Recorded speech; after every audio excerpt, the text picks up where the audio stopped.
Bismillahirrahmanirrahim. Allahun e falenderojmë për shëndetjet tona të sinqerta mbi vullën e gjithë pejgamberëve, Muhammedin sallallahu alaihi wasallam dërgojmë mbi familjen e tij, mbi shokët e tij dhe mbi gjithë ata që e ndjekin dhe e pasojnë këtë rrugë deri në ditën e Kiametit. Të nderuar vëllezër, vazhdojmë mësimet tona njihe pejgamberin sallallahu alaihi wasallam përmes virtyteve të tij dhe kemi ardhur tek kapitulli i 41 ku autori Imam Tirmidhiu na flet për namazin e duhas apo namazin e paraditës. Imam Tirmidhiu në këtë kapitull ka sjell 9 hadithe që tregojnë për mënyrën e faljes së namazit të duhas, kohën e saj dhe numrin e rekateve të namazit të duhas.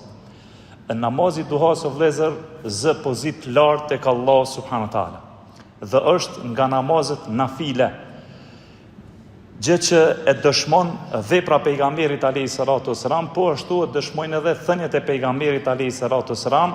Këto vepra dhe këto thënje na nxisin edhe neve që mos me i lënë pa i falur këto namaze dhe namazet të tjera sunete të pejgamberit alayhi salatu wasalam, për arsye se vetë i dërguari i Allahut i ka falur ato.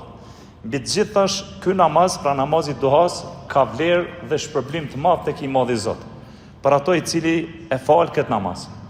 Sikurse të mos kishte shpërblim falja namazit të duhas tek Allahu i lartësuar, do të mjaftonte vetëm pasimi i sunetit të pejgamberit alayhi salatu wasalam, i cili e ka bërë këtë vepër dhe nuk e ka lënë, apo siç do ta mësojmë në vazhdim hadithet të cilët kanë ardhur se disa herë ka fal dhe disa herë nuk e ka fal, mirë po e ka falur thuajse rregullisht.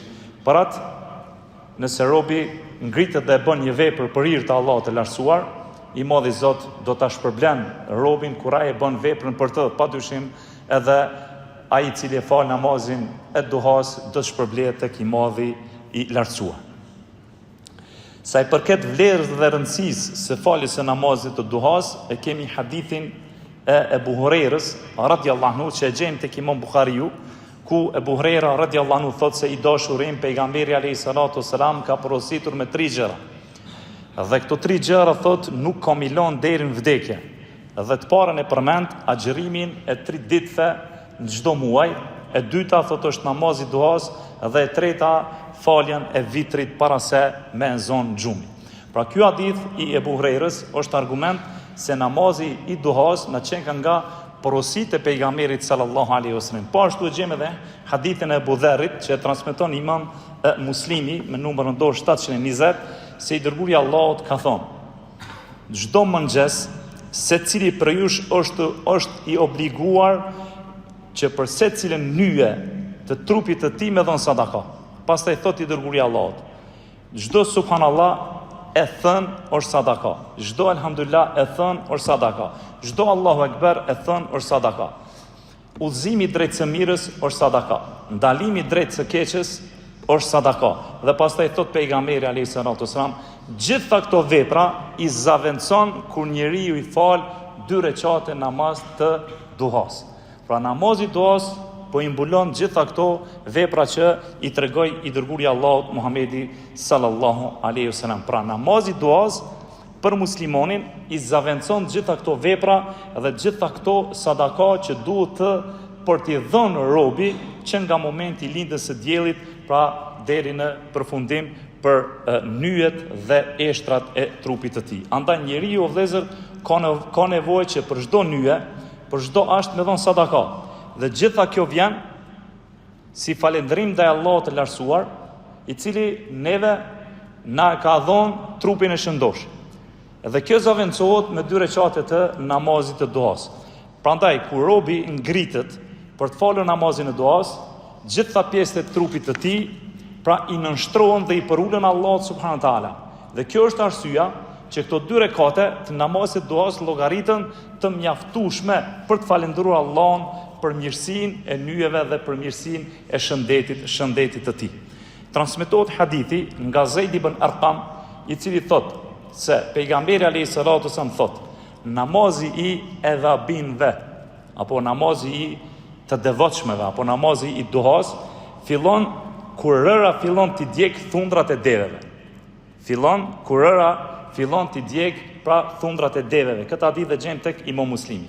Pra kanë thonë ulemaja se kjo është koha më e mirë dhe më e vlefshme për faljen e namazit të duhas, kur shtohet nxehtësia e diellit.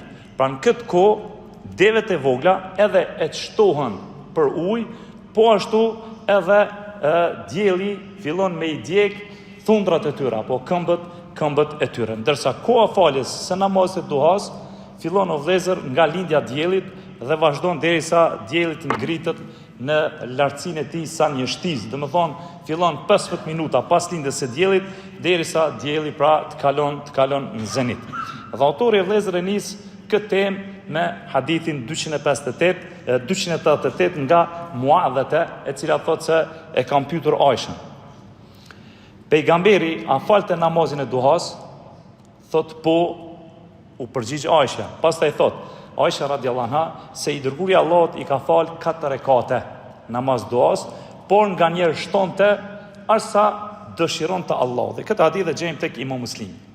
Pyetja e sahabikës drejtuar nënës së besimtarëve Aishës tregon kujdesin e të parëve tonë të mirë, se ata kanë qenë kujdesur për të mësuar veprën e pejgamberit, sunetin e pejgamberit, udhëzimin e tij dhe për të mësuar edhe dijen e pejgamberit alayhi salatu wasallam. Ndaj ky hadith është argument se i dërguari i Allahut ka falur namazin e duhas 4 rekate. Pastaj ka shtu edhe më tepër se kaq, që do të vinë edhe hadithet në vim. Prandaj dietarët kanë thonë se namazi i duhas fillon nga 2 rekate dhe mund të falet edhe më shumë se 2. Mund të falet 4, mund të falet 6, mund të falet 8, sepse kështu ka vepruar pejgamberi sallallahu alaihi wasallam.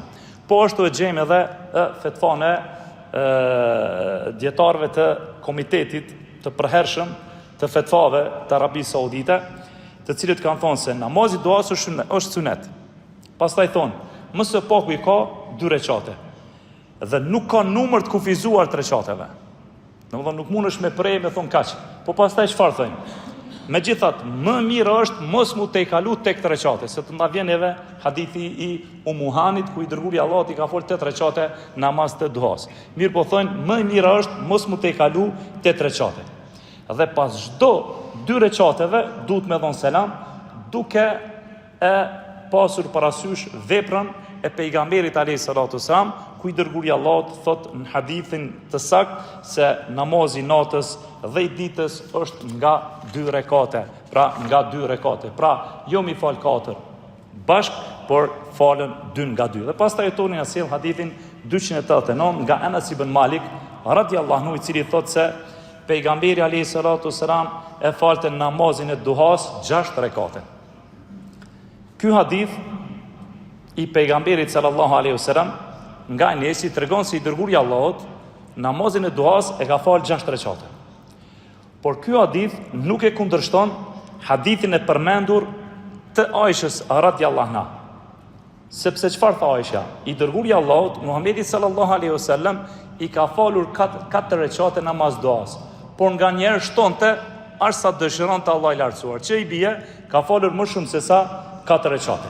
Dhe pastaj autori na sjell hadithin 290 nga Abdullah ibn Abu Leila, i cili thot nuk më ka lajmëruar askush të ketë parë pejgamberin e Zotit duke falur namazin e duhas përveç Umuhanit radhiyallahu anha, nga sa ajo tregonte se ditën e çlirimit të Mekës pejgamberi kishte hyrë në shtëpinë e saj, ishte pastruar dhe kishte falur 8 rekate. Umuhani tregon duke thonë, Umuhani o vëllezër është e bija e Abu Talibit dhe është pra çika migjës e pejgamberit sallallahu alaihi wasallam. Pastaj Umuhani vazhdon dhe thot: nuk kam parë asnjëherë të jetë falur pejgamberi alayhi salatu wasalam më shpejt, përveç se plotësonte rukun dhe sejdën. Ky hadith i Umuhanit dëshmon se i dërguari i Allahut ditën e çlirimit Mekës i ka fal 8 rekate. Prandaj, numri 8 rekateve të përmendur në këtë hadith, kanë thonë dietarët, bie dakord me atë se çfarë është transmetuar prej Aishës.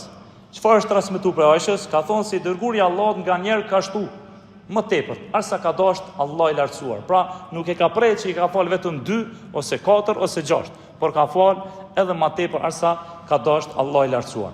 Umuhani, o vëllezër, na tregon se pejgamberi alayhis salatu wassalam i ka falur këto 8 recate namaz pa e zgjatur leximin e Kuranit. Pra, e ka këndu suratul Fatiha, por është falë me sure të shkurtra. Pra, nuk e ka zgjatur namazin, por e ka plotësu rukun dhe sejdën. Ibn Hajeri, rahimullah, në komentin e Imam Buhariut, kur e spjegon këtë hadith të Umuhanit, thot, falja 8 recateve të lehta nga i dërguari Allahut, ditën e çlirimit të Mekës, ka qenë për shkak të angazhimeve të shumta dhe çështjeve madhore që ka pas i dërguari Allahut atë ditë kur e ka shiru Mekën. Prandaj edhe i dërguari Allahut Muhamedi sallallahu alaihi wasallam, thot Ibn Hajeri, këto 8 recate namaz i dërguari Allahut i ka falur shkurt. Disa prej dietarëve tjerë këtë hadith të Umuhanit e kanë marrë si argument dhe kanë thonë, kur të ndodh çlirimi i një vendi, është e pëlqyeshme me fal namaz sunet. Dhe ky namaz duhet jetë si shej falënderimi ndaj Allahut të lartësuar. Dhe kështu kishte vepruar Khalid ibn Walidi. Çdo qytet që e ka çliru, ka fal këtë namaz duke u bazuar këtë hadithin e Umuhanit radiallahu anha. Por ajo e cila është e sakta, është se pejgamberi alayhis salatu wassalam ka falur namazin e duhas kur ka hyrë në Mekke.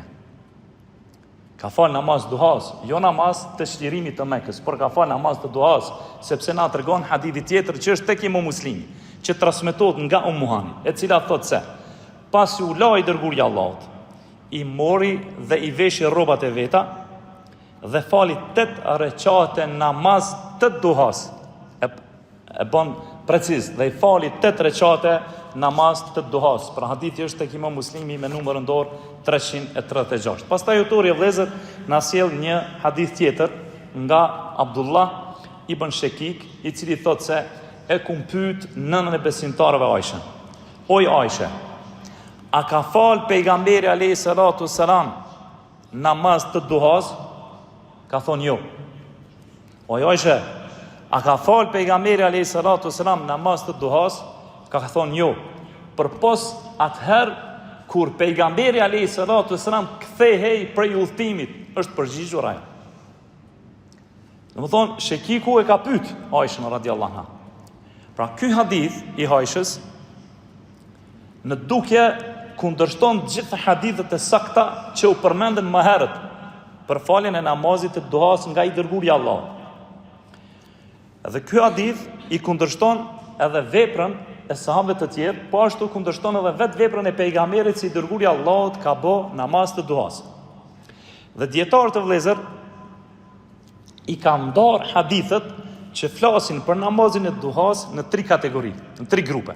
E para kanë thonë, hadithet që pohojnë namazin e duhas si të pakufizuar në numër. 2, 4, 6, 8, 10, 12. Më thonë, nuk i kanë precizuar në numër. Duke u bazuar në hadithin e Aishës radhiyallahu anha.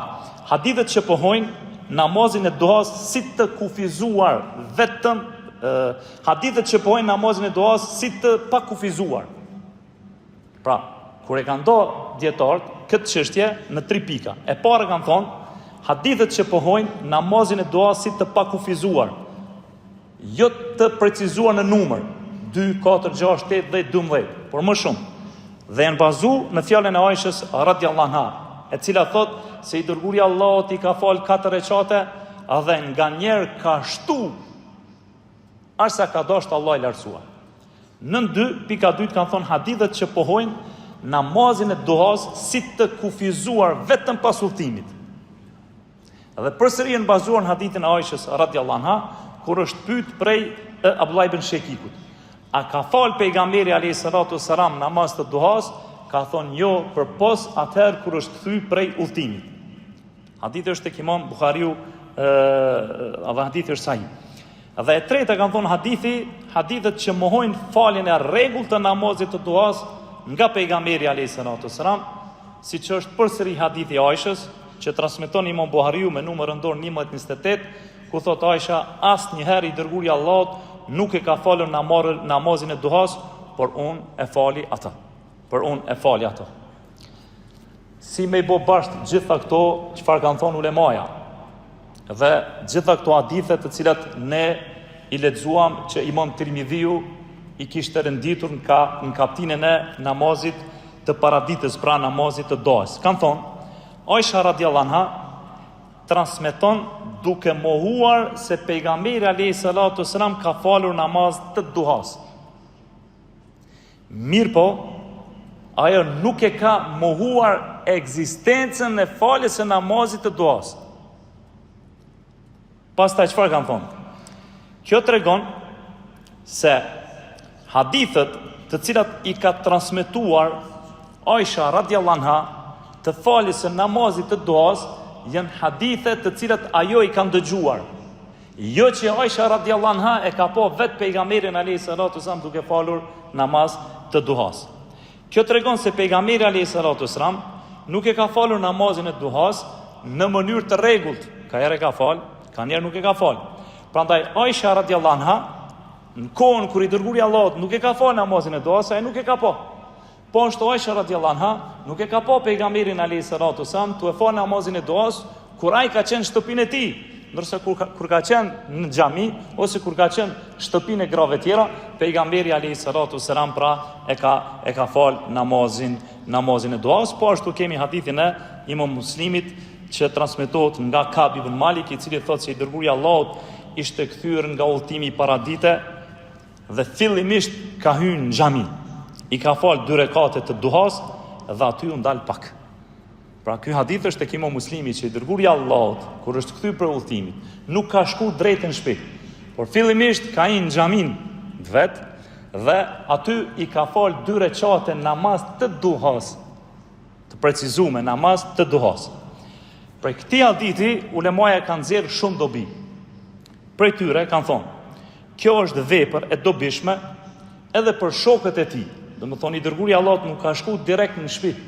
Jo nuz. Po ka nel në xhami, I ka fal 2 rekate. Pse I dërguari Allahut nuk ka shku direkt në shtëpi, por I ka fal 2 rekate namaz të duhas në shtëpi, në mënyrë që gratë e tij të përgatiteshin për ardhen e pejgamberit alayhi salatu wasalam, sepse kanë marrë vesh se I dërguari Allahut ka ardhur. Po ashtu edhe gratë e sahabëve kanë marrë vesh se burrat e tyre janë kthy. Me qëllim që gratë e pejgamberit dhe gratë e sahabëve mu përgatit, mu vesh mirë, mu stolis, mu bot të tërheqse, domethënë ndaj burrave të tyre. Po ku është urtësia e këtij hadithi dhe ku është urtësia e kësaj vepre? Dietarë kanë thonë se gjatë udhëtimit burri mund të ketë parë gra të stolisura, të zbukuruara, dhe nëse e gjen gruan e vet në shtëpi, ndryshe nga stolisja, larja, zbukurimet, thot ai mund ta humb dëshirën dhe simpatin ndaj saj. Por atë edhe I dërguari Allahut, kur është kthy pe udhëtimit ose për betesë, nuk ka hyrë direkt në shtëpi. Ka hyrë në xhami, ka fal 2 rekate me qëllim që lajmi me mbërrit e gratë e tij, lajmi mu përhap në mesin e burrave të Medinës, se mu përhap lajmi mesin e gravet të Medinës se janë kthy për betesë, janë kthy pe udhëtimit me qëllim që ata kur të hyjnë burrat në shtëpi me kon të veshme, me kon të parfymosme, me kon të drejtuara.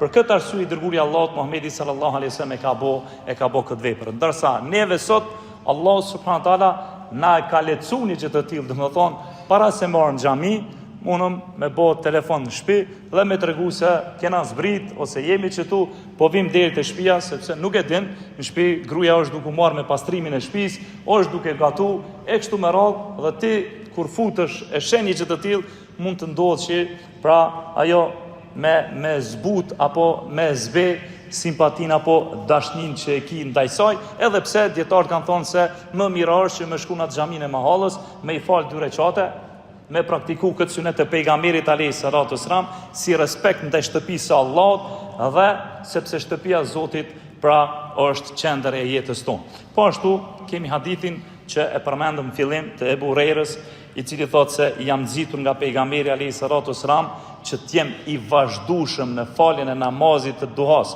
dhe thotë Ebu Hurajra kur nuk do ta lo pa fal namazin e duhas derisa vdes. Dhe ky hadith o vëllezër i Ebu Hurerës, dhe hadithe e Ebu Dharrit, dhe hadithet e shumta, ka bëjë që dietarët me pas mos pajtime rreth praktikimit të rregull të faljes së namazit të duhas. A duhet rregullisht me fal apo jo? Ibn Taymi e thot: a është më mirë që njeriu me fal vazhdimisht namazin e duhas, siç tregon hadithi e Ebu Hurerës, apo është më smirti me ndjek udhëzimin e pejgamberit alayhis salatu wassalam, nganjëherë me fal, nganjëherë mos me fal. Përgjigjet vetë Ibn Taymi edhe thot: më së afërmi mendimit që mund të jetë edhe më i saktë dhe më i vërteti, thot është të thuhet: ai i cili e fal rregullisht namazin e natës. Ai i cili fal rregullisht namazin e natës. Namazi i natës i mjafton atij për mos me fal namazin e duhas. Siç ka vepruar pejgamberi alayhis salatu wasalam, ka fal namazin e natës gjithherë. Dhe ka herë ka fal namazin e duhas, ka herë nuk e ka fal namazin e duhas. Ndërsa ai i cili nuk e fal namazin e natës, nuk ngritet me fal namaz natës, atëherë namazi i duhas është zaventësim i namazit të natës për të. Pra nëse nuk e ka fal namazin e natës, kur qohet merr abdes, do thonë para se me dalë në punë, ose pret pak, nuk falet me njerë mas perëndimit diellit, mas lindjes diellit, pret pak, i fal 2 rekate. Dhe e zaventson me namazin të cilën nuk e ka fal namazin e natës. Ky është mendimi i Ibn Taymis. Lind pyetja, pse i dërguari i Allahut nuk e ka falur vazhdimisht namazin e duhas, por ka herë e ka fal dhe ka herë e ka lënë? Kan thonë për shkak se ai ka pas frikë që mos ta rëndoj umetin e tij me këtë obligim. Pra, qëllimisht i dërguari i Allahut nuk e ka fal gjithherë namazin e duhas, për arsye se ka pas frikë mos bot obligim për umetin e tij, dhe kështu që mos ta rëndonte, mos t'i rëndonte muslimanët me këtë namaz. Andaj shohim se sahabët, disa prej sahabëve kanë falur vazhdimisht namazin e duhas, dhe këto e dëshmon hadithi e Ebu Hurerës dhe hadithi e Ebu Dharrit, po ashtu edhe dëshmon edhe vetë vepra Aishës radhiyallahu anha, e cila ka thonë se kur nuk ka me braktis këtë namaz, pra namazin e duhas. Aisha radhiyallahu anha ka thonë kur nuk e praktisi namazin e duhas. Pastaj autori na sjell hadithin 292 nga Ebu Sejid el-Khudriu, i cili ka thonë se pejgamberi alayhis salatu wassalam ndonjëherë e falte rregullisht namazin e duhas, saqë mendonim se do ta falte për herë, e ndodhte që ta linte atë saqë mendonim se nuk do ta falte më. Edhe ky hadith tregon se i dërguari i Allahut nuk e ka falur rregullisht namazin e duhas, nganjëherë ka fal dhe nganjëherë ka lënë, për arsye se namazi i duhas është prej suneteve të pejgamberit alayhis salatu wasallam. Disa kanë thonë se është prej suneteve të forta të pejgamberit alayhis salatu wasallam. Dhe pastaj autori na sjell hadithin 293 nga Ebu Ejub el-Ansariu, i cili thotë se i dërguari i Allahut rregullisht i ka fal 4 rekate në kohën e zenitit diellit. Njëherë pyeta dhe i thash: o i dërguari i Allahut, shoh se rregullisht i fal këto 4 rekate në kohën e zenitit diellit. Tha: dyrët e qiellit hapën në kohën e zenitit diellit dhe nuk mbyllen derisa të falet namazi i drekës. Prandaj dua që gjatë kësaj kohe të ngrihet ndonjë mirësi e imja. E pyeta, pra Ebu Ejubi e ka pyet pejgamberin e Zotit: a lexohet në çdo rekat sure? Do të thonë, apo vetëm suratul Fatiha është përgjigj? Pejgamberi i Zotit ka thonë po. Mas Fatihas çdo rekat këndohet një sure. Pastaj ku pyet: a jepet selam më pas 2 rekateve? Ka thonë jo. Ka thonë jo pejgamberi alayhis salatu wasallam. Pjesa e hadithit shoh se rregullisht po i fal këto 4 rekate në kohën e namazit, në kohën e zenitit diellit. Çfarë është përgjigji i dërguari i Allahut? Për arsye ka thonë sepse në këtë kohë hapën dyrët e qiellit dhe nuk mbyllen dyrët e qiellit derisa të falet namazi i drekës. Dhe thotë i dërguari i Allahut, në këtë periudhë unë dëshiroj që të bëj një vepër, që ajo vepër më ngritë tek Allahu i lartësuar, që me u pranu tek Allahu i lartësuar dhe me kënaq Allahun subhanahu wa taala. Pra ky është sunet i dobishëm që duhet veprohet dhe praktikohet edhe nga ana jonë. Që gjatë kohës kur hapën dyrët e qiellit, pra kur në zenit diellit, me qëllim me bo vepra të mira, me qëllim që këto vepra më ngrit tek Allahu subhanahu wa taala. Ky hadith po ashtu është argument se lejohet falja 4 rekateve, sepse çfarë pyeti? Sahabiu pak më lart dhe i tha: a jepet selam më pas pas 2 rekateve ka thënë jo.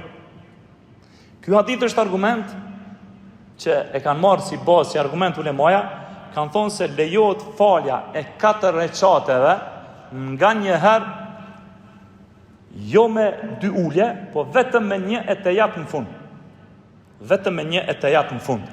Por thënë, më e mira smirës është me e falë 2 nga 2, sepse kështu shumicën e rasteve pejgamberi alayhi salatu wasalam e ka falë, sikur se ka ardhur hadithi i saktë, namazi natës dhe i ditës është 2 nga 2 rekate, dhe autori na sjell hadithin e parafunit nga Abdullah ibn Sa'ib, i cili thotë se i dërguari i Allahut pas zenitit të diellit, gjithsesi para namazit të drekës i ka fal 4 rekate dhe thoshte, është një moment kur hapën dyert e qiellit, andaj dëshiroj që të më ngrihet ndonjë vepër e mirë e imja. Hadithi Abdullah ibn Sa'ib i sa po lexuar përputhet me kuptimin e hadithit të Ebu Ejub el-Ensariut lart përmendur, ku i tha pejgamberit Zotit, i dërguari i Allahut, për shkak se rregullisht po i fal këto 4 rekate në kohën e zenitit diellit, pra këto 4 rekate që i ka falë i dërguari i Allahut janë prej suneteve të para drekës, dhe hadithin e funit është nga Asim ibn Damuhra, i cili thotë se e kumpo Aliun radhiyallahu anhu, i cili pra i ka falë para namazit të drekës 4 rekate, dhe Aliu ka treguar se pejgamberi alayhi salatu wasalam i ka falë këto dhe në kohën e zenitit dhe i ka zgjat ato. Kjo pjesë që Aliu radhiyallahu anhu pra i ka falë në kohën e zenitit dhe i ka zgjat ato, nën kupton se i dërguari i Allahut i ka zgjat këto 4 rekate me lexim të Kuranit më tepër pas surës Fatiha. Si dhe e ka zgjat rukun dhe e ka zgjat pra edhe sejdën, që tjetë namazit ti pra më i përkushtuar dhe tjetë namazit ti i plot dhe i qetë. Pra, këtu edhe autori Imam Tirmidhiu e përfundon këtë kapitull të namazit të duas. E kemi edhe një hadith të funit i cili flet për faljen e namazit nafile në shtëpi. Do thonë është vetëm një hadith që është kapitulli 42, du me vazhdu, që mos me lonë për dersin e radhës ku janë pa kapitull pak më të gjatë. Pra autori na sjell pas namazit të duhas, e sjell kapitullin e 42, ku flet për faljen e namazeve nafile në shtëpi. Dhe në këtë kapitull Imam Tirmidhiu e ka pru vetëm një hadith, që tregon se si i dërguari i Allahut i ka falë namazet nafile në shtëpinë e tij. Pra i dërguari i Allahut nuk ka falë namaz sunet në xhami. Namazet nafile i ka falë në shtëpi. Pra, ky hadith që do ta lexojmë thot na mëson se namazet nafile dhe sunetet, namazet nafile dhe sunetet janë më mirë dhe janë më me vlerë mu falë në shtëpi se sa në xhami. Edhe nëse bëhet fjalë, kanë thënë ulemaja, edhe nëse bëhet fjalë 3 xhamit, Mesjidul Aksaja, apo Çabja, apo xhamia e pejgamberit alayhi salatu wasalam. Por më mirë është që sunetet, pra namazet nafile, mu falë në shtëpi e jo në xhami. Pse? Sepse shpërblimi është më i madh i faljes së namazeve nafile në xhami se sa në shtëpi. Sepse falja e namazit nafil në shtëpi o vëllezër, dijeni se i jep gjallëri shtëpisë dhe i jep jetë shtëpisë. Do të vinë hadithet të cilat e mbështesin mendimin që duhet namazet nafile mu falë në shtëpi. Në të kundërtën, nëse ne nuk i falim namazet nafile në shtëpi, nëse ne nuk i falim pra sunetet në shtëpi, shtëpia jonë bëhet si shtëpi e vdekur, bëhet si shtëpi pa bereqet, bëhet si shtëpi pa dritë, sepse namazi është ai cili e fut dritën në atë shtëpi, e fut gëzimin në atë shtëpi, e fut bereqetin në atë shtëpi. Para ti dërguari i Allahut Muhamedi sallallahu alaihi wasallam, namazet nafile edhe sunetet gjithherë i ka falë në shtëpi, edhe pse shtëpinë e ka pas ngjit me xhamin e vet. Shtëpinë e ka pas ngjit me xhamin e vet. Pikrisht për këtë arsye është më e mira, është më e preferuara që namazet nafile dhe sunetet mu falë në shtëpi. Ndërsa sa i përket farzit, është obligim për burra, farzi me dalë dhe mu falë në xhami me xhamat. Farzi është obligim për burra me dalë në xhami me fal me xhamat, ndërsa sunetet dhe namazet nafile mu fal te shtëpia. Dietarët sa i përket faljes së namazeve nafile në shtëpi i kam përmend disa dobi. Prej tyre unë do t'i përmeni 3 dobi pse preferohet dhe është e pëlqyeshme dhe duhet mu fal namazet nafile në shtëpi. E para, kanë thonë, ky namaz i cili falet në shtëpi i nxit të tjerët. Po ashtu i nxit edhe fëmijët, qofshin meshkuj, qofshin edhe femra, që me u mësu edhe ata me përvecu faljen e namazit në shtëpitë e tyre dhe me mësu se si mu fal namaz.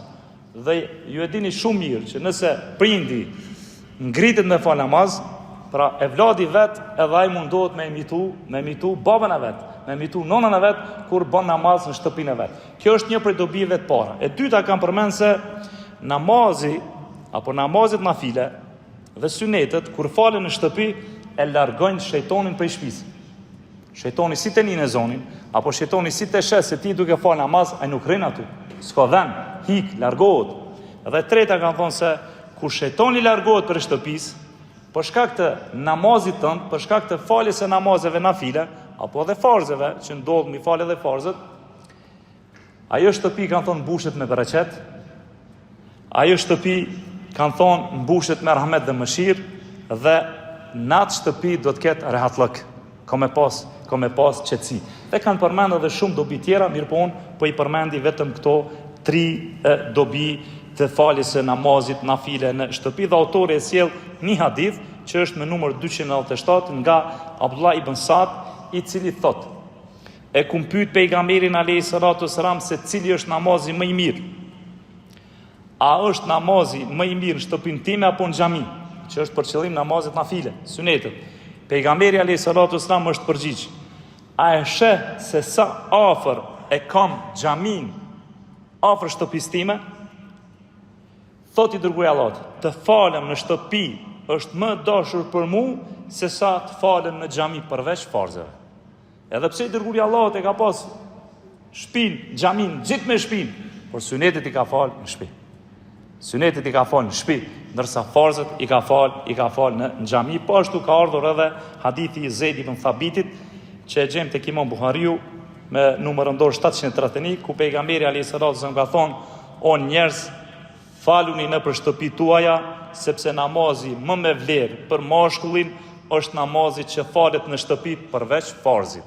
Më thonë, namazet nafile, sunetet i fali te shtëpia, ndërsa farzin e ki për detyrë, ke obligim me dalë dhe me fal në xhami me xhamat. Pastaj kemi hadithin e Abdullah ibn Omerit, që e transmeton Imam Muslimi me numër 777, si dërguari Allahut ka thonë: faluni nëpër shtëpi tuaj dhe mos i bëni ato varre. Pra, falë në shtëpi tonde, që është për qëllim sunetet, namazet nafile, dhe mos i shndroni shtëpitë juaj në varre. Pra, këto hadithe që i përmendëm dëshmojnë se namazi nafile për burrat është më i vlefshëm të falet në shtëpi sesa që të falet në xhami. Edhe dietarët kanë thonë, edhe nëse shtëpia jote është ngjit me xhamin, kanë thonë fali sunetet te shtëpia, edhe nëse e ki shumë kollaj me shku te xhamia, fali sunetet dhe fali namazet nafile në